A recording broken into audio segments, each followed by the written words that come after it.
Hari Om everyone. We are starting this class on Purusha Sukta. So we will start with the chanting first.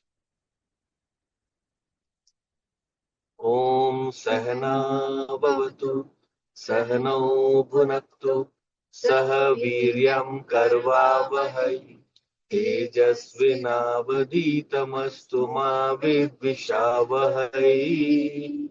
Om Shanti Shanti Shanti.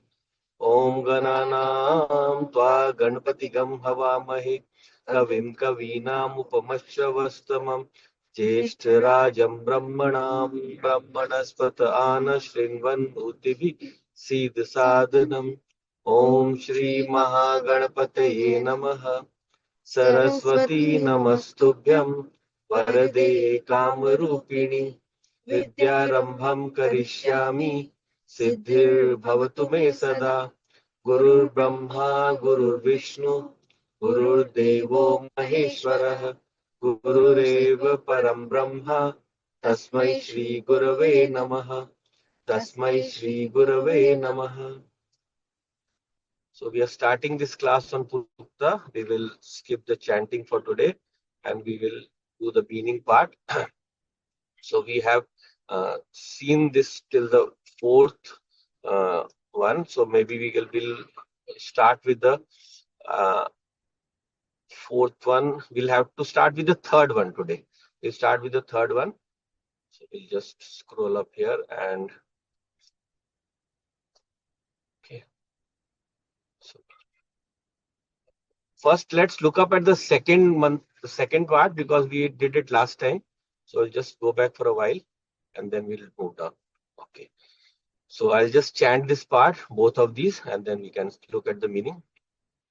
Padosya Vishwa Bhutani Tripadasyaamritam Divi Tripadurdhva Udayat Purushah Padosyeha Bhavat Punah Tato Vishwang Vyakramat Sashananashane Abhi Tasmad Virada Jayat Virajo Adhipurushah Sajato Atyarichyat Paschad Bhumi Matho Purah Yat Purushena Havisha Deva Yagyamatanvata Vasanto Asya Sityajam Grishma Idma Sharad Havihi Saptasya Paridhayah Tisaptas Samidaktritaha Deva Yagyam Tanvanaha Abadnan Purusham Pashum Tam Yagyam Barhishi Prakshanna Purusham Jatam Agratah. So in these two paragraphs, we are looking at the Param Purushaha who has manifest the whole world now. So because he has manifest the whole world, all the different parts of the universe are being described as emanating from him. He not only manifests them and not only inhabits them internally as the Atma, as the soul, or as the power that holds them together, but also he moves them or he nurtures them also. Right. So here we saw in the last class, second and third paragraph, Pado Asya Vishwa Bhutani. For that Param Purushaha, his feet. His one of his parts, sorry, path. There are four parts here. Path is used in the sense of feet, and it's also used in the sense of parts. So parts there. So here there are four parts described. So Pado Asya Vishwa Bhutani. So one of his parts. So it's not necessarily 1/4, you can say. So, but it is about one part, which can be any measure. So one of his parts is the manifester or the controller of all the uh, beings of the universe and all the objects of the universe. Meaning anything with name and form is being manifested by this Purusha. Pado Asya Vishwa Bhutani. We saw in the last class also, there is one shloka which describes the five parts of any object. So we saw that Priyam, Rupam. So Nam, Roop are the two aspects of the world that are there in every object, and then Sat, Chit, Anand are the three aspects which are of the higher lokas. So every object has Sat, that is, it has existence. Every object has consciousness pervading it, even though if it might not be reflecting it, if it does not have a mind, if it is not a sentient being. And then it has ananda or infinitude, or you can say joy also, both ways. So joy, infinite joy, because when you know your nature is infinite, there is nothing left for you to attain. So therefore, the joy of attaining objects is multiplied unlimitedly into the ananda or the joy of the infinite. We also name that word as bliss to separate it from the joy that we associate with the objects of the world. So Pado Asya Vishwa Bhutani, one of his parts is this world, manifest world of objects and beings, right? Pado Asya Vishwa Bhutani, and then Tripadasyam Ritam Divi. So three of his parts reside in the unmanifest, in the divine plane, Divi, in the divine plane. Three Pad Asya Amritam Divi. Amritam, never dying, eternal, and so on.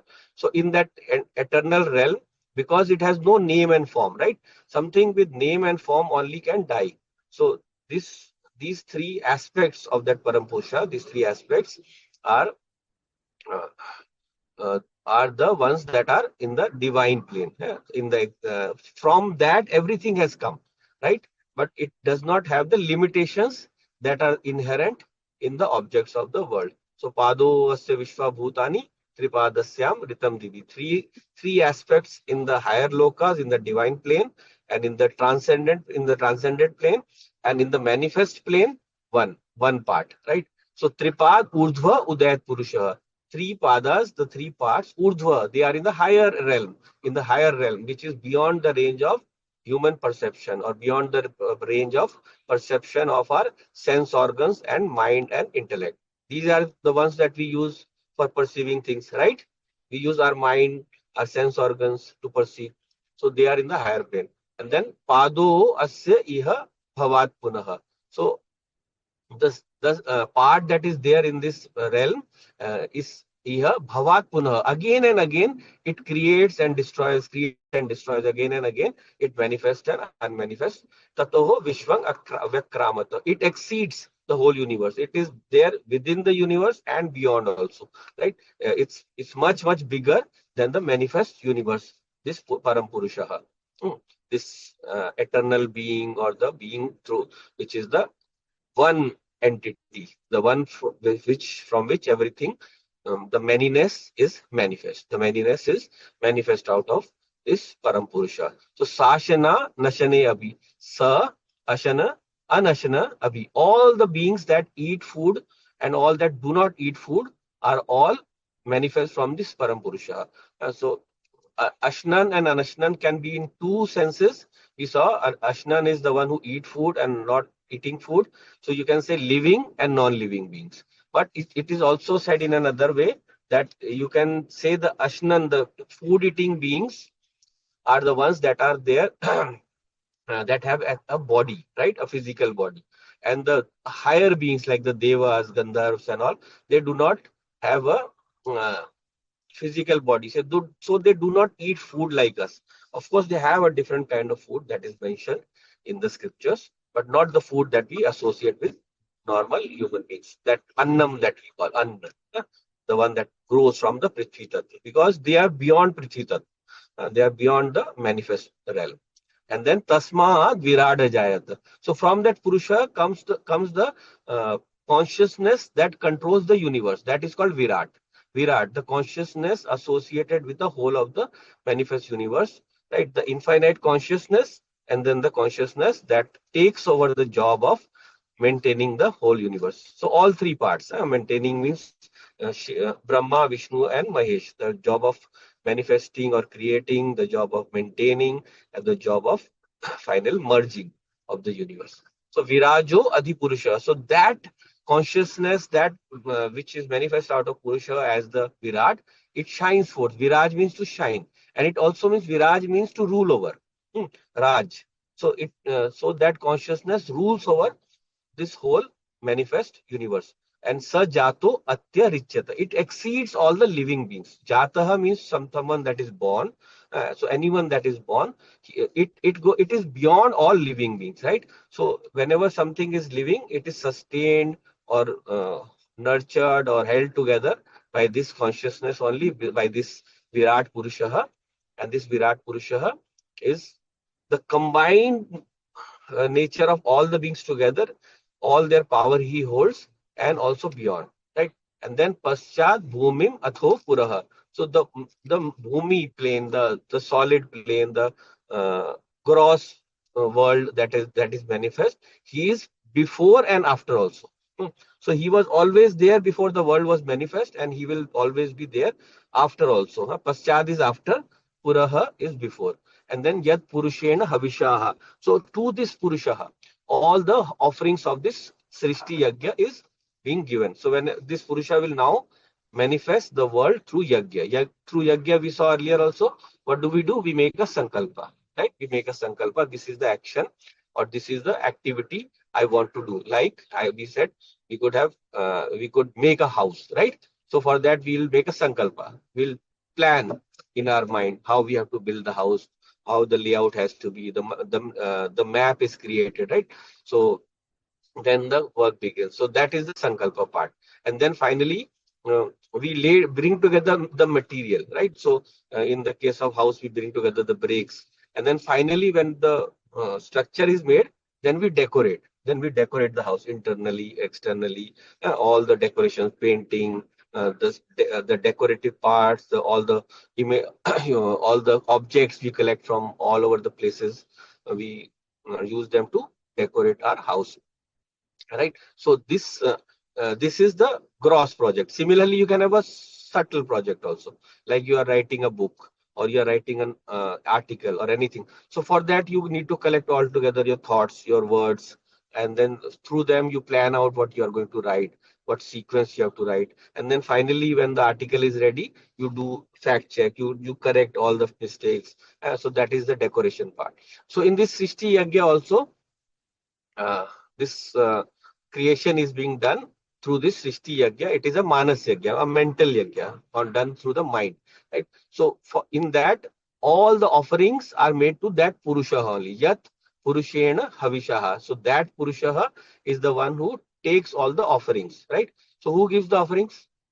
Deva Yagyam Atanvata. So these Devas, the divine forces, are given various duties, right?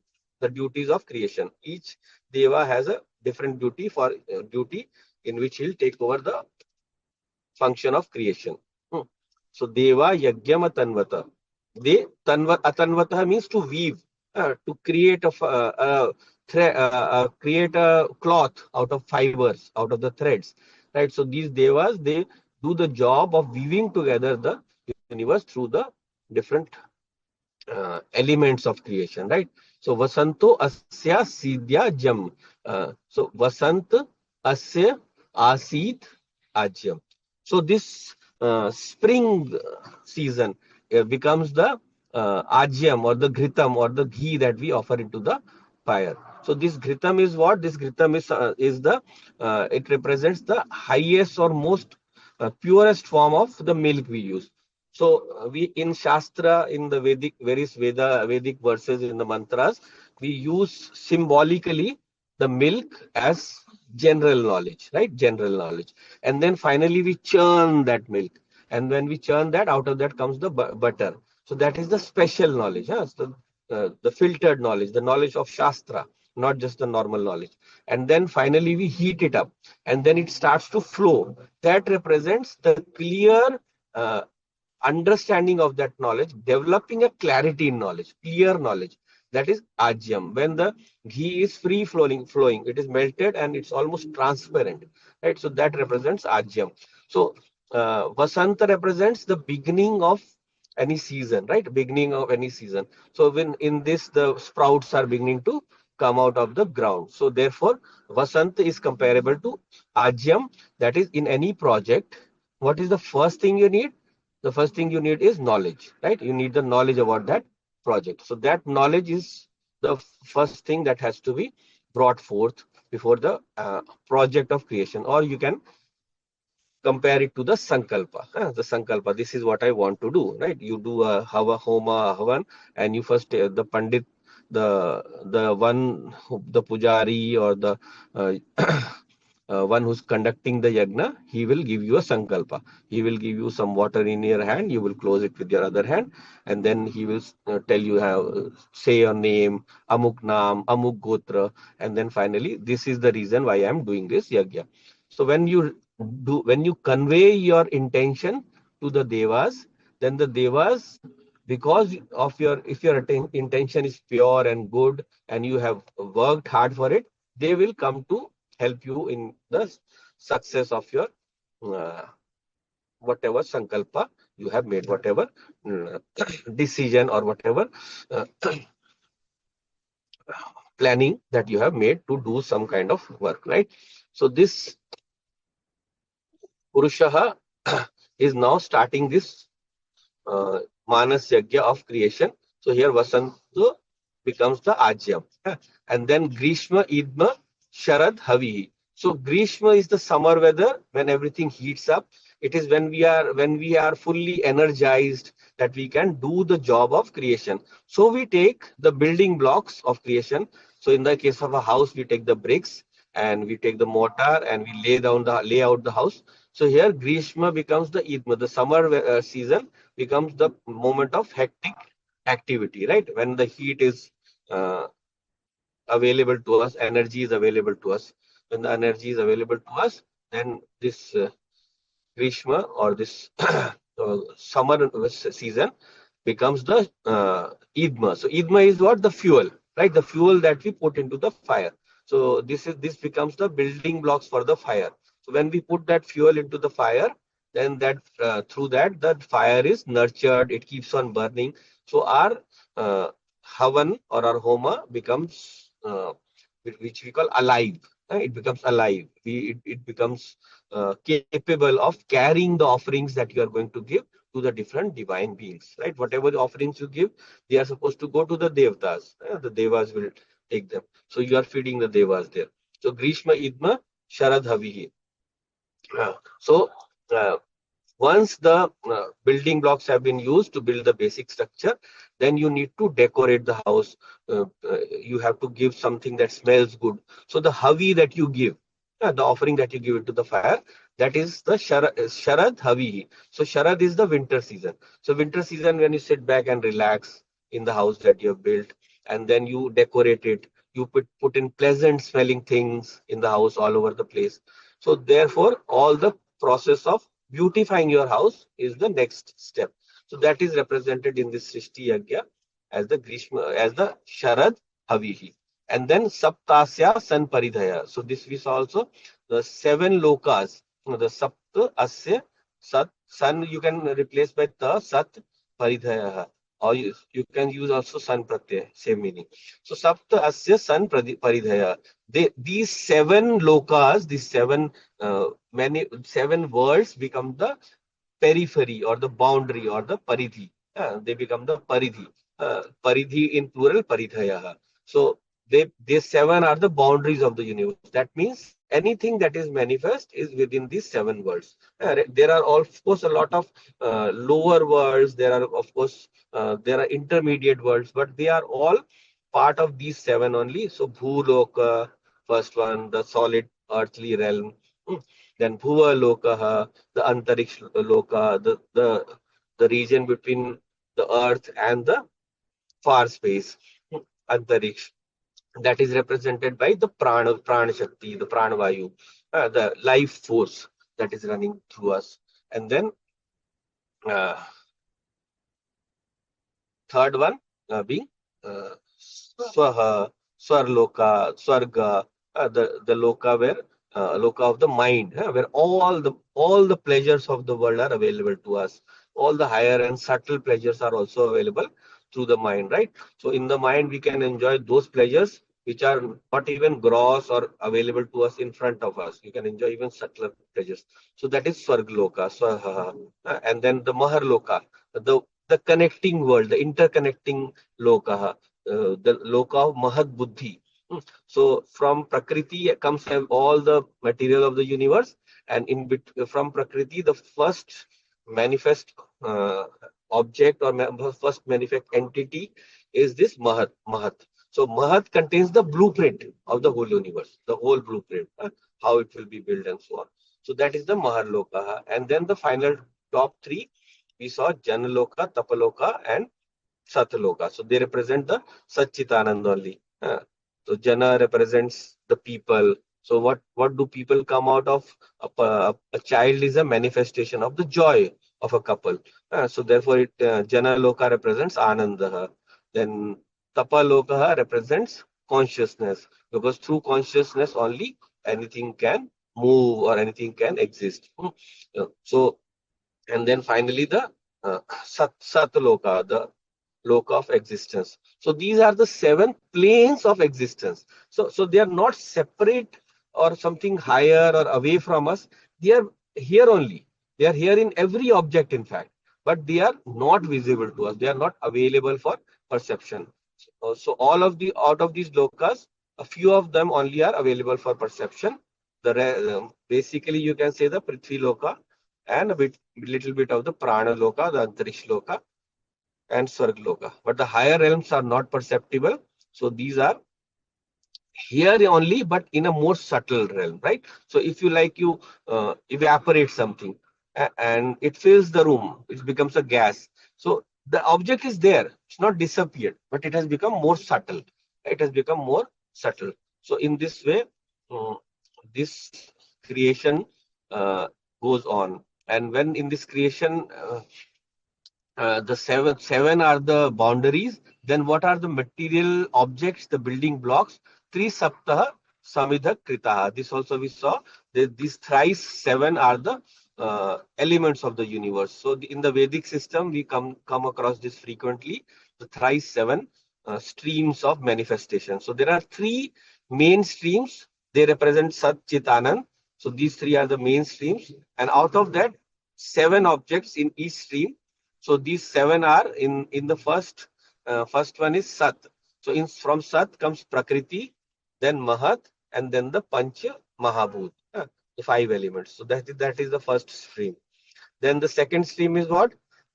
Chit. So Chit is consciousness. So from consciousness comes the first the being, the individual, or the jiva or Ishvara, both. Any of them you can take. Jiva, then the ahamkara, the ego sense, the I sense, and then finally the five. Through the ego sense, what happens? I become a doer, karta. I become a karta. So the next five are the prana shakti. They do all the movement within the body, and associated with the pranas are the five karmendriya, pacho karmendriya. So these five and plus two become the second stream of seven. And then what about the third stream? That is Ananda. So Ananda is enjoyed how? Through the sense organs and the mind. So in there we have the man, buddhi, and the five jnanendriya, five sense organs of knowledge. So these three saptaha becomes the main building blocks of the whole manifest universe that this Srishti Yagya will create. So Deva Yad Yagyam Tanvana. So again it's coming Deva Yagyama Tanvata in the first line you see, first line, second sentence. Then in this third line, Deva Yad Yagyam Tanvanaha. So these divine forces are given different duties in the creation or in the manifestation of these universes. They weave the fiber or the fabric of the universe. And then Abadnan Purusham Pashum. So this we had not seen. So Abadnan Purusham Pashum. So when the creation is being done, then what happens? First of all the negative energies have to be removed, right? So there's the Pashu. Pashu represents all the evil tendencies, negative tendencies that are within us. So they have to be put aside. Abandhan. We have to release them. We have to release them. Or in the more physical sense, the Purusha or the person who's doing the yajna, he will release the yajna Pashu. So for the yajna, a Pashu was brought. So we read of it as a sacrifice. So it's not that the sacrifice means he's cut up. It is there in some cultures, of course, not denying. But usual Vedic practices that animal is let loose, abandhan. उसके बंधन खोल देते हैं. So that Pashu is released into the wild, abandhan. So this is what Purusha Sukta says. In other places it's different. but abadnan purusham pashum, that pashu of the yajna is released, or in the symbolic sense, the evil tendencies are released because they harm the process of creation. So they are set aside. So tam yagyam barhishi prokshan. So that yajna is continued by barhishi prokshan has two meanings for both the words. Barhishi in one sense represents the moving energy of any activity that is said to be fire. So Agni is used, right? So Vidyaranya Swami in one of his translations of the sutra, he uses this translation as uh, Barhishi as Agni, right? So in Agni. And prokshan is for, if you are associating with Agni, then prokshan means purifying. Purifying, how, who purifies? Agni purifies by burning.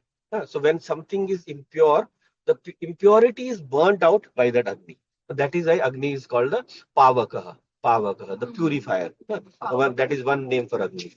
Tam Yagyam Barishi Prokshan. So for this Yagya, Agni or the divine consciousness or the individual consciousness becomes the able. Could you explain what language is used to describe negatives? One needs to keep up. The language used to describe negatives, uh, basically we in modern later Sanskrit terms, we use uh, uh, this shed vikar, that is for defects of the body, but another more one is kam krodh lobh moh ahankar. So these are the six deficiencies. So these are used here, but in here what we are using pashu. So pashu represents our animal tendencies, the tendencies that we cannot give up, by which we may cause some kind of harm to people around us. So this is the pashu vritti. What is deficiency called? Deficiency, vikar is to modify. Vikar is deficiency. The word kami hona, the deficiency would have to be uh,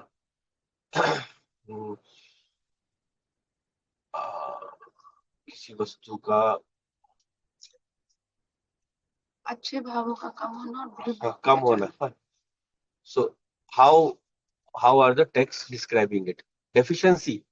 So here you're using the word no that uh, abadnan, to release, to remove from the place. So the abadnan is being used here, right? So this tam yagyam barhishi prokshan. Bandhan is the vikar. Bandhan is also vikar. Yeah.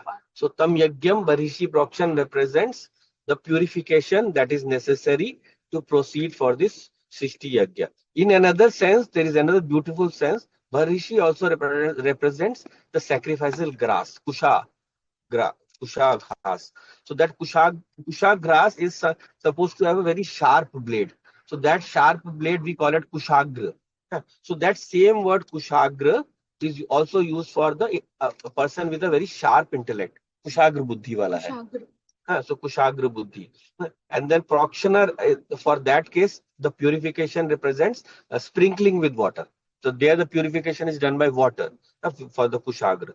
So here also, what what kind of sense we will take out of this is we go into the Srishti Yagya with the buddhi, with a very sharp intellect, but not the negative sharp intellect, where the Purush Pashum has been released. So it is a purified intellect, Prakshana. It has been washed, it has been removed from all impurities have been removed away from this. Right? So Tam Yagyam Barhishi Prakshana. And Purusham Jatam Agrata. So this Purusha is the firstborn, Jatam Agrata. He is the firstborn. He existed before everything else. He will exist when everything else is gone. And then we can see the next verse also. Ten Deva Ayajantah. So Ten.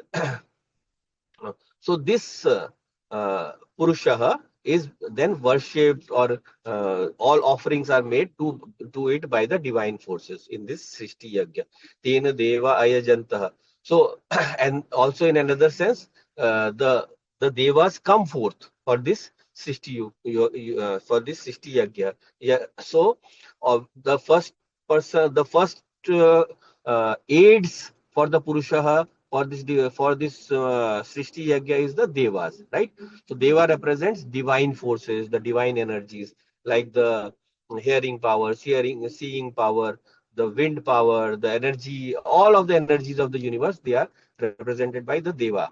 And then Sadhya. Sadhya represents all the focused energies, the energies that come from the tapas, right? Sadhya. So sadhya represents someone who has perfected something by constant practice and focus. That is the sadhya. So the next part is, first is the energy, the next is the focus, huh? And then thirdly, rishaya. Rishyati, so Rishi is someone who has removed all kinds of bad feelings within himself. Rishyati iti Rishihi. And also in another sense, Rishi represents the bhava. So whenever you read a Vedic verse, when slowly maybe we can go into that advanced level one day. So there you will understand that any mantra has a devta, and mantra has a chanda, mantra has a sur. So all these are there, and there are also a rishi. So rishi is what? Rishi represents the bhava of a verse, the direction or the emotion towards which that verse is going to take us, right? So Nitin, are you there? Can you scroll up? So uh, fourth one up. Sorry, go down. Sorry. So तेन देव आयजन्तः साध्या ऋषयश्च ये tasmad yagyat sarvabhuta. So the devas come forth, then the sadhyas come, and then the rishis, all the good bhavas. All the bad ones have been removed. The good bhavas, the creative tendencies, they come forth. The creative tendencies or the benevolent tendencies, they come forth in this Srishti Yagya. Tasmaat Yagyat Sarvabhuta. So from them, everything is offered into this Yagya. So all of them give their everything to this Srishti Yagya. No restraining, no holding back. So therefore, all of these Devas, Sadhyas, Rishayas, they give everything. Then Sambritam, Prishat Ajyam. So and then they through their giving they bring forth this prishad and ajyam. So prishad and ajyam, in one sense, it's written as the mixing of the ghee with the milk. So prishad and ajyam. So that is the offering that is given for that. So here what we are going to take. So samritam prishad ajyam is samritam Prishad and Ajam. All of these beings, they merge into this, they come together for this Srishti Yagya, and they offer all of their individual knowledge. Prishad Ajam here represents uh, all their expertise and all of their knowledge. So the Ajam we saw earlier represents the total general knowledge. Here, everyone has a special knowledge, right? So if you are building a dam or a building, we need different kind of people. An engineer will bring a different kind of knowledge. An architect will bring a different kind of knowledge. The carpenter will bring a different kind of knowledge. So all of these devas bring their different uh, uh, knowledge to this act of creation. Sambritam, Prishad, Ajam. And then Prishad also means, in other sense, varied. So Prishad, in lot of Vedic verses, you will see Prishad Hiranyam. So the general translation will be deer with spots. But actually, there the meaning of the varied is varying of the spots is varied, many. So everyone begins multiple talents to this job of creation. That is the Prishad Ajyam. Multiple talents and multiple kinds of knowledge. Ajyam. Then what happens? Pashu Gansta Gans Chakre Vayavyana. So different beings are then brought forth in this yagya. So Pashu, which kind of Pashu? Gansta Gans Chakre Vayavyana Aranyan Gramyast Ye. So the different kinds of Pashus that are brought forth in this Srishti Yagya are the Vayavyan, the ones that live in the air, the beings. Then Aranyan, the ones that live in the jungle. And then Gramyas, the one that live in the city, right? In the cities. So In one sense, it is that just the normal beings. But in another sense, what are these different pashus? So the Vayavyan, we'll take the Aranyan first. Sorry. So Aranya or Vana represents the different bodies of the universe, right? Every tree is one individual being, a physical being, gross being, not the consciousness. Huh? So that for that we use another word. So Aranyan represents the being with bodies, right? So all the beings with body come together in this Srishti Yagya to do the process. And then Vayavyan represents the beings of the air. So they represent the divine forces that are without the body, the Devas, Gandharvas, and so on. And then Gramyash. Gramyascha represents those devas only, they are devtas only, but they are at the gram level, at the village level. So every village, every family, it has a devta. Huh? So there is a Kul devta, there is the Gram devta, there is a Van devta. These are the secondary deities, right? So they are also present or contributing to this Srishti Yagya. So Gram devta will look after the well-being of the village. He will ensure that no one does any kind of damage to break the physical as well as internal structure of a village, uh, the relationship between the people. So if anyone does something wrong in the village, that Grama Devta will punish. Some kind of evil will befall on that. Or there is a Vana Devta. So for the Vana Devta also, whoever tries to destroy the village, sorry, destroy the forest deity, the forest devta will take care of him. He will somehow hurt him. And so all of these are the three different kinds of beings. The beings with physical body, the beings with ethereal body, but being the higher devas, the Vayavyan, and the Gramyascha, the devas uh, at the small collective level. Huh? They are not operational all over the earth or all over the universe. They are operational in certain limited zones. These are the zone, you can say the zonal devtas. Huh? So tasma yagyat sarvahutah. All these devtas, you see this word coming twice. Huh? So first is the deva, the sadhya, the rishayach, all of the subtle elements of creation, and then here gross and subtle coming together. So again, tasmaat yagyat sarvahuta. So all these also put in all their effort towards the Srishti Yagya. Is it clear so far? Am I going too fast, or is something missing? Is everyone finding it okay?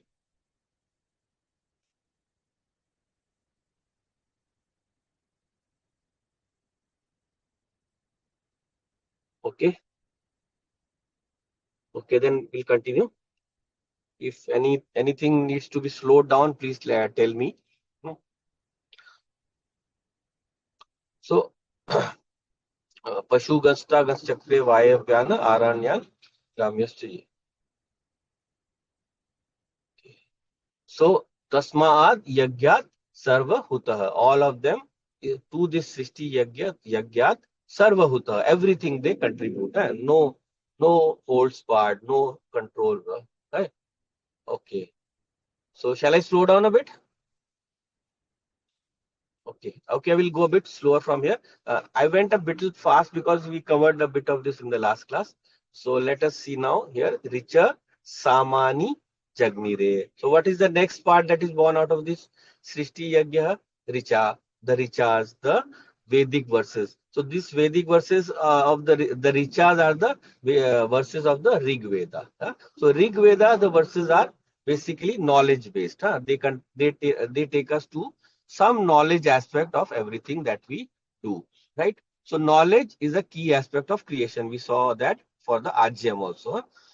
So Ajyam is the offering into the fire, and so when the first eruption of that fire will be the recharge. So they give us a specialized knowledge.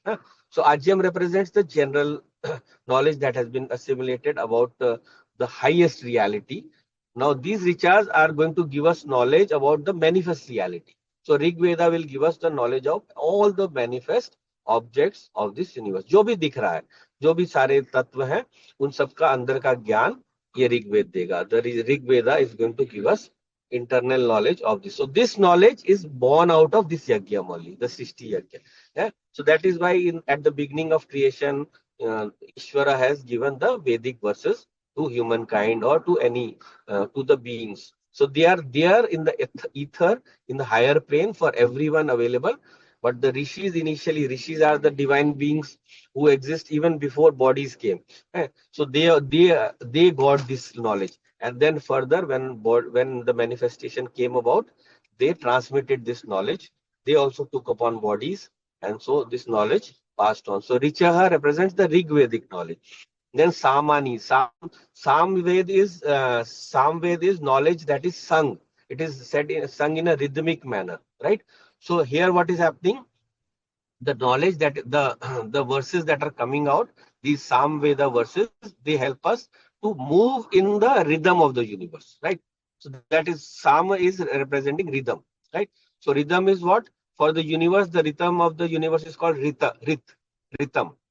So everything, the universe moves in a certain rhythm. Universe is moving in a certain rhythm. So this rhythm, you have to uh, mentally and physically also align yourself with. Once you align yourself with this rhythm, your life will be smooth, right? So Samaveda represents the use of this, the knowledge that you got from the Rig Veda. That knowledge has to be aligned with the manifested universe, right? वो आप उसको अच्छे से उसके साथ मिल के चलिए. So this Samaveda verses will align your knowledge with the universe. So Richa Samani Jagnire, they are born. So these are the first two. And then Chanda Gamsi Jagnire Tasma. Then the Chandas, the different meters. Gayatri, Anushtup, Trishtup, and all their variants. Niche, Gayatri, Trishtup, Virat Trishtup, and so on. So all of these different verses and their meters are born. So what does the verse represent? What does the verse represent? The Chanda. Chanda represents the rhythm that you have attained through the Samveda. That rhythm has to be organized in a structured manner, right? So whenever you are building a house, you go and build a wall, and you should know where to stop, and then you start building the next wall at a perpendicular angle, right? So this chandas, they are arranged in sounds of 3 3 3, 3 3, 3 3 4, 4 4 4, 4 4 4 4, and so on. No? So there is this ordered structure. This ordered structure is conveyed to us by this chandagamsi, all the chandas. So all these chand are therefore able tell us how to structure our knowledge and to use our creative knowledge in a proper manner, in a in a proper units. Whatever units we have to use, how many units we have to use, as we saw in Kathopanishad also. So he taught, Yamaraja taught the number of bricks that have to be used in a Havan Kund. So these chandas also represent that knowledge only. Chanda Gamsi Jagnire Tasmat. So all these verses, they are born out of that. So and then Yajus Tasmat Ajayata. So Yajur Veda also is born out of that uh, Srishti Yajna, the Yajna of creation. So this Srishti Yajna is going on now. What is the function of Yaju? So you have knowledge, you have the structure of knowledge. Now you have to do the action, the actual action. So Yajur Veda represents the karma part, how to actually do the action. So Yajur Veda represents those verses which tell us about how to go about the actual process or the actual action of creation. Yajuhu Tasmat Ajayata. It is born out of that. So Chandagamsi there, Yajus Tasmat, all these are the three. And then Tasmat Ashva Ajayantaha. So next, what is born out of that sacrificial fire or the yajna is the Ashva. So Ashva has two senses. Ashva has two senses. What are the two? First is Ashvam is Balam. Balam means power, energy. So energy should be there. Whenever you are doing a work action, you can do action easily. But with that action, you also have to do it with energy, so that job is done fast. No? an energetic worker will finish a job in 2 days, other one will take 10 days. So you have to be very planned, meticulous, as well as energetic. So so the Atharva Veda is another name for this Ashva. So first one is Balam, second one is Ashva, means also means the Atharva Veda. So Atharva Veda is also born out. So Atharva Veda does what? It conveys the sense of balam also. It, in other sense, it also conveys that when a job is being completed, how to rectify any kind of problems that are there, they have to be removed. Any kind of obstacles that are coming, they have to be removed. There is all this, we have this tantric verses. They all come out when your mind is focused. You won't find the direct verses. When your mind is connected to Atharva Veda, those verses will automatically ring in your mind, right? So in this way, this Atharva Veda helps to order things. Anything that has gone out of order, disorder, or any kind of what we call imperfection has come in, and any kind of poison, organize. Like someone has been bitten by a snake, you will need a verse, you need a mantra to remove that. So in that way, any kind of problems that arise, that will be removed by this Atharva Veda. Okay. So ye ke cho ubhayadatah. So these two together function. Ye ke ubhaya means both. Ubhayadatah. These two, Yajur Veda and Atharva Veda, they function together. They are both involved with action, but one is involved purely with the action of creation, other is involved with the action of obstacle removal or purification. Ye ke cho ubhayadatah. And then what comes next? What is born out next of the fire? Gavo ha jagnire tasmat. The cows are born out of that. So you say, why cows? Why not some other animal or so on? So animals are coming up, but Gavo represents not just the cow, but the specialized knowledge of the individual, right? Specialized knowledge. In Sanskrit, Gau means light, a ray of light, a single ray of light, right? So it represents the light of knowledge. So we all have this light of knowledge, this spark of knowledge within us. So that is born out of this Agni, out of this Yagya Agni, of this Srishti Yagya. So from the Srishti Yagya, Gao, the cows are born. So this cow represents the spark of knowledge or the beam streams of knowledge. So Gavo ha Jagnire Tasmat, and Tasmat Jata Ajavaya. From it is born next the goat. The goats are born. Aja is also goat. But what is another meaning for Aja? It cannot be that simple, obviously. This is a Vedic verse. So Tasmat Jata Ajavaya. From it is born the knowledge of my individual, true, infinite, unborn nature. How? Aja means what? Aja means Ajanma, unborn, right? So Aja means unborn. So Tasmaat Jata Ajavayah. So from that is born.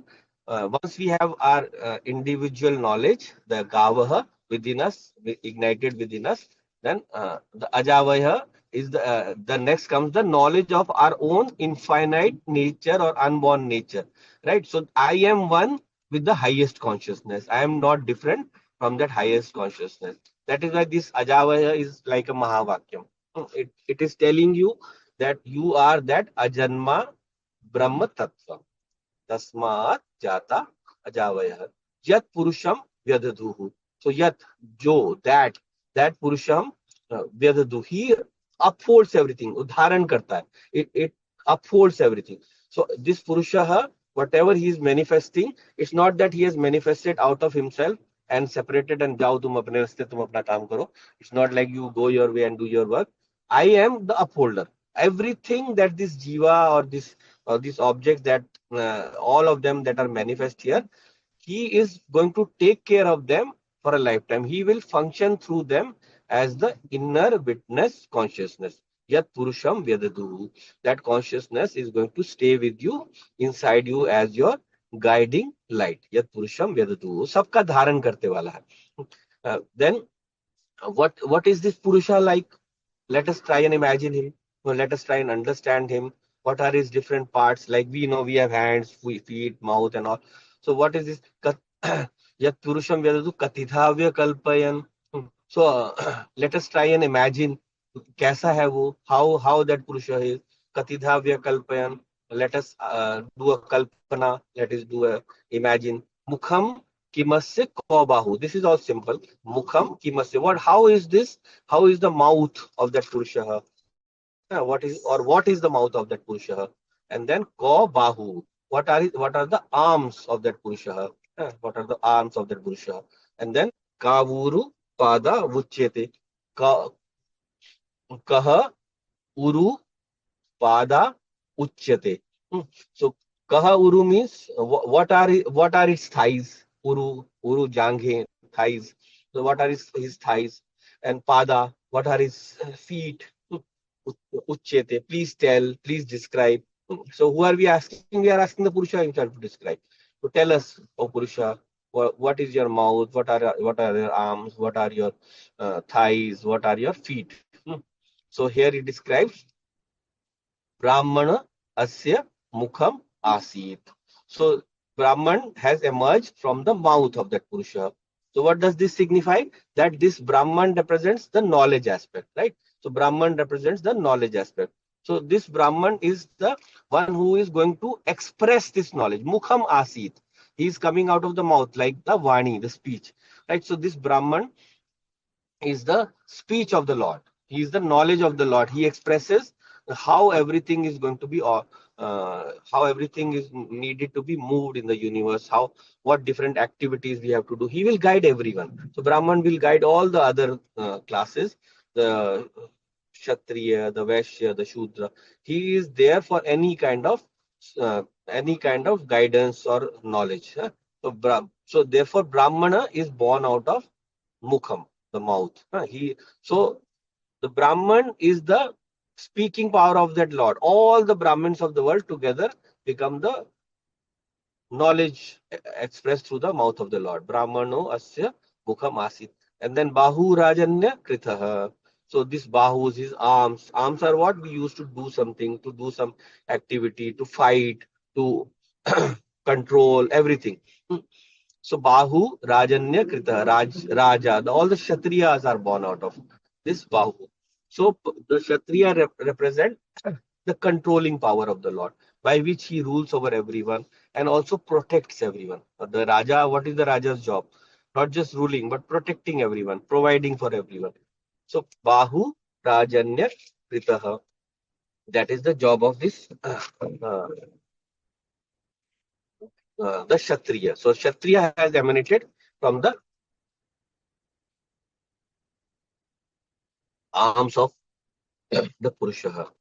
And then Uru Tadasya, from the thighs who has emanated the uh, Yad Vaishya. Uru Tadasya Yad Vaishya. So from the thighs, the Vaishya has come, the trading community, the merchants, right? So thigh does what? The job of moving from place to place, walking, right? So this is the joint from where the movement happens. So the Vaishya represents the movement of resources to different parts of the earth, right? So whatever is needed where, whatever is required, the Vaishya will move it there. So the producer, the farmer will produce the goods, but the Vaishya is supposed to make it available to the people who need it. जहाँ चाहिए वहाँ पहुँचाना है. So that is the job of Vaishya. So that is why he is equated to this Vaishya, the merchant. And then Padbhyagam Shudro Ajayata, the base, the foundation of this Purusha. Without the feet, no movement is possible. The body cannot go anywhere, right? So all movement comes through this. So Shudra becomes the forces that they become the people that move the things in the universe. They do all the action, all the kind of help that is needed to people. So while path represents, the feet represents in another way, another beautiful sense. The feet represents, whenever you are talking about the five aspects of a being, they are Satchit Anand Swarupa and Namrup, right? Sat, Chit, Anand and Namarup. So Satchit Anand is represented, or the essence is represented by the feet. Essence is represented by the feet. Because on top of the feet, the Nam and Rup are standing. The Nama and Rupa are standing on top of the feet. Right? So the feet represent the essence. So one who serves the feet, the Shudra, is representing the one who has the feeling of surrender. Right? So when you have the feeling of surrender, you merge with that highest reality, Satchitananda. So Shudra is one who devotes himself to the service of the Lord or the service of the beings of the universe. That is the Shudra. It's such a beautiful meaning. It's not the way we understand things, right? So Shudra is not just someone who does lower works, but he does all kinds of work for the people of the society. So these are the different beings that are born out of these are the parts of the Purusha. So all the four varnas, Chatur Varnaha, here it is given in the Vedic system itself. People say that it came later on, so on. So that is not true at all. So all of these are they are they are the power of the Lord. All of these beings, all of these varnas, they represent the different facets of the Lord, different aspects of the Lord, through which his work in creation is continued or maintained. So these are the four. So the rest we'll look in the next class. I think we'll wind up for today. Om Purnamadav Purnamidam Purnat Purnamudachyate Purnasya Purnamadaya Purnameva Vashishyate. Om Shanti Shanti Shanti. Hari Om Shri Guru Pyo Namaha. Hari Om. That's it. Stop the recording.